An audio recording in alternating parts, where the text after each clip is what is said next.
tercer programa de Ecos de Pravia, en la radio El Séptimo Cuervo, queremos hablar de la llegada de un servicio que permitió mejorar considerablemente la vida de los habitantes del concejo. Nos referimos a la llegada del fluido eléctrico, de la electricidad.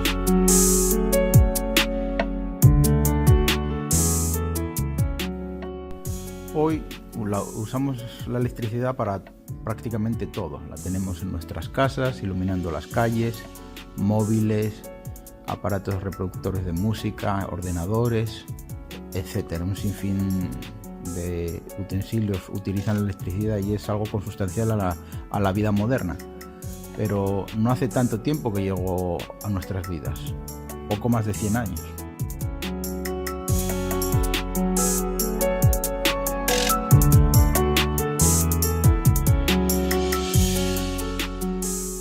En el caso de la villa de Pravia, la electricidad llegó a finales del siglo XIX. Y en este capítulo de Ecos de Pravia nos proponemos hablar someramente sobre la llegada de la electricidad, primero a la villa y luego al resto del concejo, y de cómo fueron aquellos primeros inicios del tendido eléctrico y de la luz por corriente eléctrica en Pravia.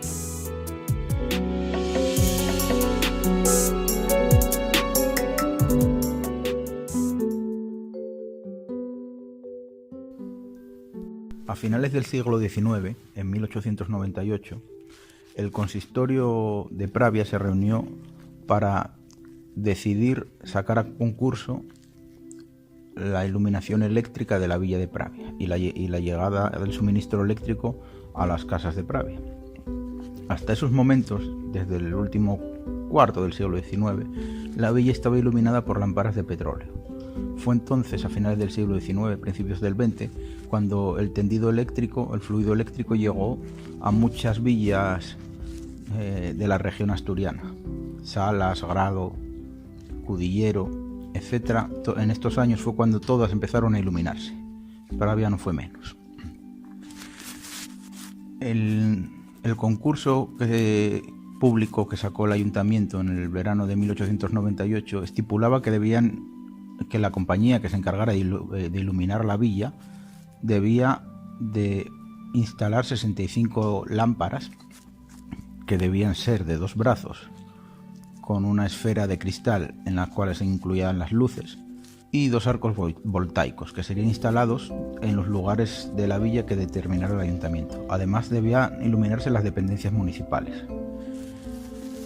El perímetro de la iluminación estaba limitado por Praúa, el valle y el extremo del puente de hierro sobre el río Nalón, en la parte de Peñaullán. Ese sería el primer perímetro iluminado por luz eléctrica del concejo a finales del siglo XIX. El concurso de 1898 fue ganado por la compañía eléctrica La Belmontina, compañía que iluminaba otras villas de la región y que en el año 1957, más de medio siglo después, sería absorbida por Hidroeléctrica del Cantábrico. El pliego de condiciones, además de determinar cuestiones de mantenimiento, elementos burocráticos y cuestiones de índole económica, establecía que la concesión sería por 2.000 pesetas al año, el mantenimiento corría a cargo de la compañía y las lámparas debían encenderse media hora antes de que anocheciera y debían apagarse media hora antes de que amaneciera. Los arcos voltaicos debían iluminar durante 5 horas todas las noches del periodo veraniego, entre los meses de junio y septiembre. El proyecto de iluminación eléctrica de estos años estaba enmarcado en un plan mucho mayor de actuación, que consistía en urbanizar y desarrollar la villa, para atraer a las nuevas clases medias burguesas, que en esos momentos empezaban a deambular y a proliferar por todo el país y también por el extranjero, de veraneo. Era una manera de atraer turistas y por lo tanto de atraer dinero. Especialmente fue a partir de 1904, con la apertura del tendido ferroviario vasco-asturiano, que unía San Esteban de Pravia y Oviedo, pues fue a partir de entonces cuando el el turismo de tipo burgués y también de clases más populares empezó a proliferar y a llegar a villas como la nuestra, en el periodo estival sobre todo, y en las fiestas veraniegas de los diferentes pueblos y lugares de la región. Por lo tanto, el ayuntamiento estaba muy interesado en dotar de unos servicios modernos y de confortabilidad que permitieran a estos burgueses sentirse cómodos y a gusto en sus visitas a Pravia para que volvieran en veces sucesivas. Así asegurar un mercado del sector servicios que trajera inversiones y dinero a la villa y al concejo por extensión. La llegada de la luz eléctrica fue un acontecimiento social.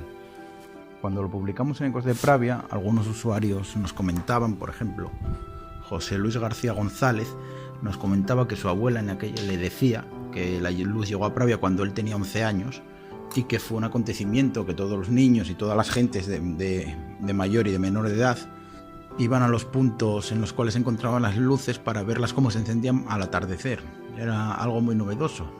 Quedaban atrás aquellas lámparas de petróleo que se encendían una a una y se sustituían por un sistema de apagado y encendido automático gestionado por electricistas, pero que era simultáneo.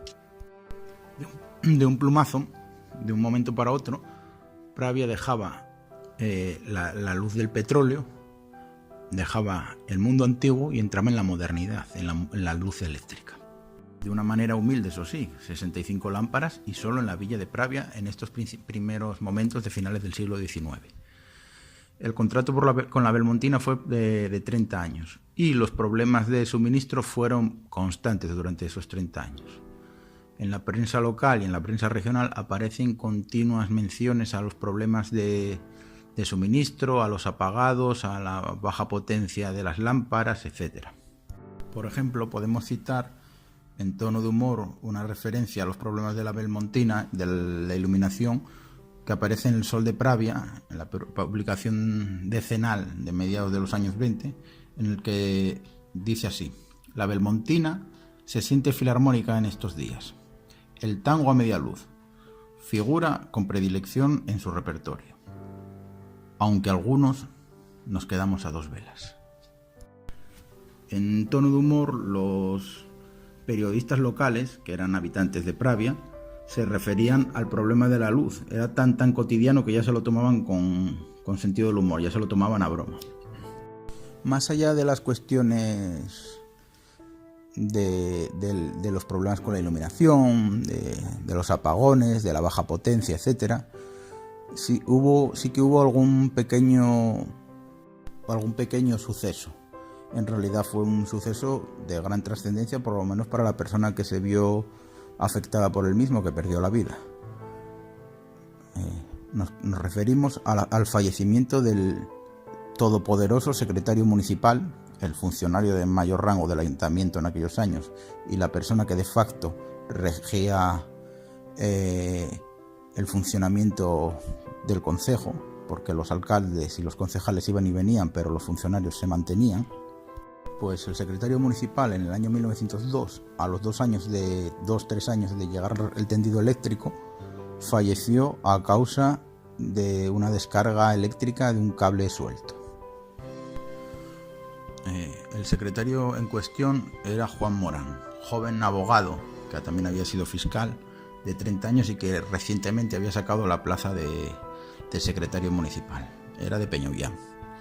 Según cuenta la prensa del año 1902, el 19 de septiembre de ese año, cuando Juan Morán venía en un carro tirado por caballos de Oviedo, un poco antes de llegar a Forcinas, por la antigua carretera que une Pravia con Cornellana, sus caballos se enlazaron en unos cables sueltos del tendido eléctrico. Se habían roto como consecuencia de un temporal de finales del verano. Al bajar a desenganchar los caballos, la luz volvió a circular por el cable, fulminando en el acto al desgraciado secretario municipal y a su caballo. En el lugar en el que falleció, aún podemos ver, bastante tomada por la maleza, una pequeña capilla con una cruz dentro y una inscripción. La inscripción dice así: Aquí murió don Juan Morán, 19 de septiembre de 1902. En esa capilla que todos los que son de Pravia y todos los que les gusta caminar conocen, es donde falleció el joven secretario municipal a causa de la electricidad, del nuevo servicio, y de cuyo a causa de un cable del que se había roto por una tormenta de finales del verano. Como acabamos de decir, a finales del siglo XIX, principios del siglo XX, el consistorio contrató a la compañía La Belmontina para que dotara de luz eléctrica a la villa de Pravia, solo y exclusivamente a la villa de Pravia. Pero en los primeros 30 años que duró esta concesión, la luz eléctrica fue llegando poco a poco a otros pueblos del concejo, a otros pueblos del Valle del Narcea, por los cuales venía el suministro, como Corias, en donde había una importante industria mantequera y sidrera, que por lo tanto necesitaba de la electricidad para sus funciones fabriles, Quinzanas, Santianes también, Somao.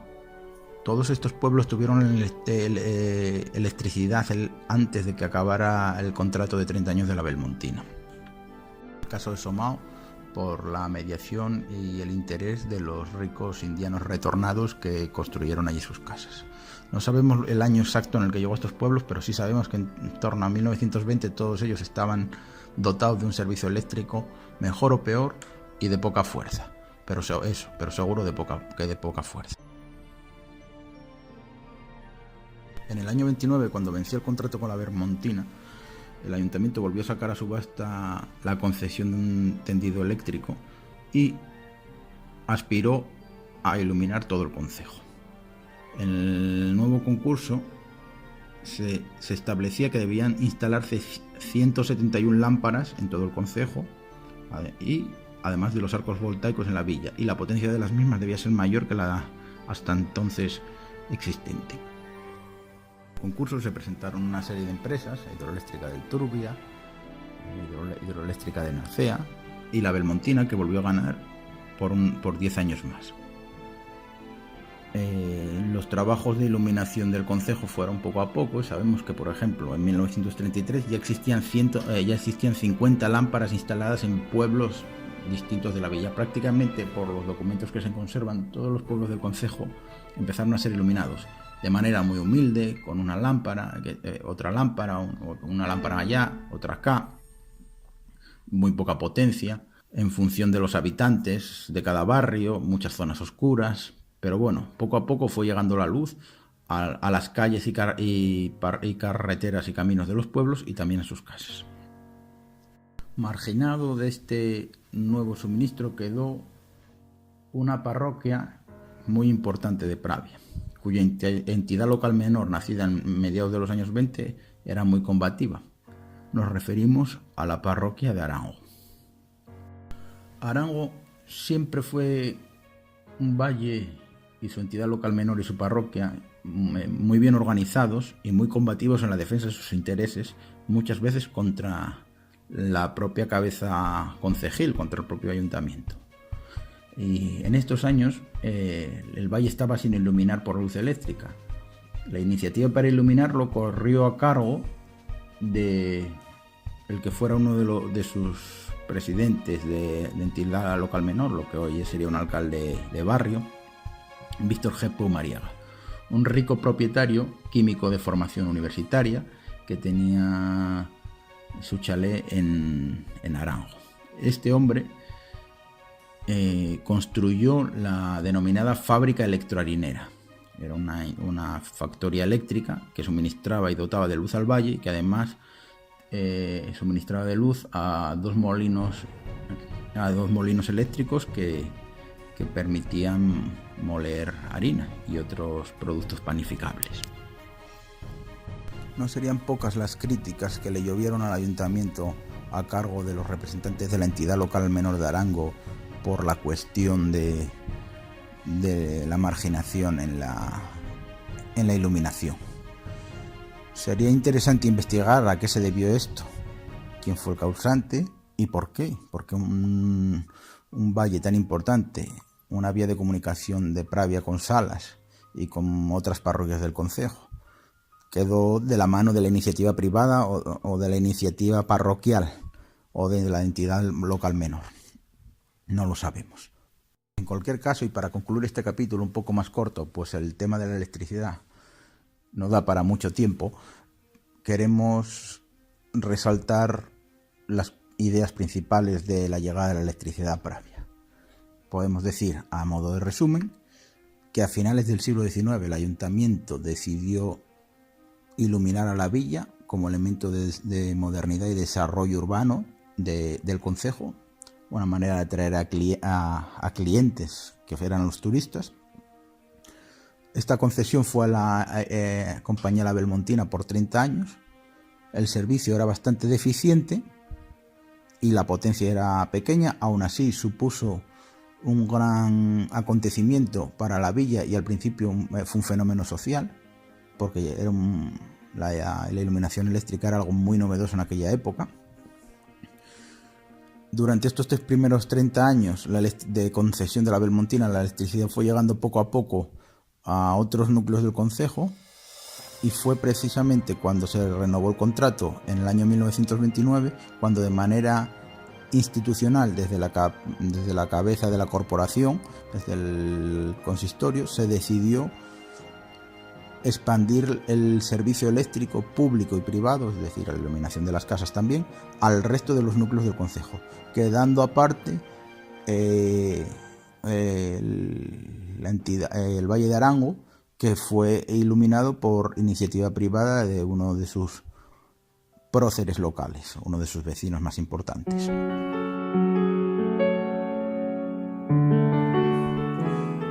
A lo largo de los años 30, poco a poco fueron llegando las lámparas a todos los núcleos del concejo, a todos los pueblos y aldeas, lugares y caseríos, siempre con potencias pequeñas, siempre de una manera desangelada, pero desde entonces y hasta hoy la luz eléctrica jamás abandonó ya Pravia.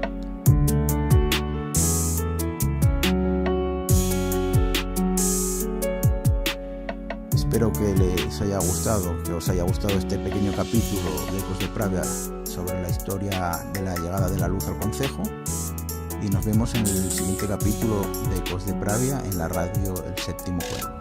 Un saludo.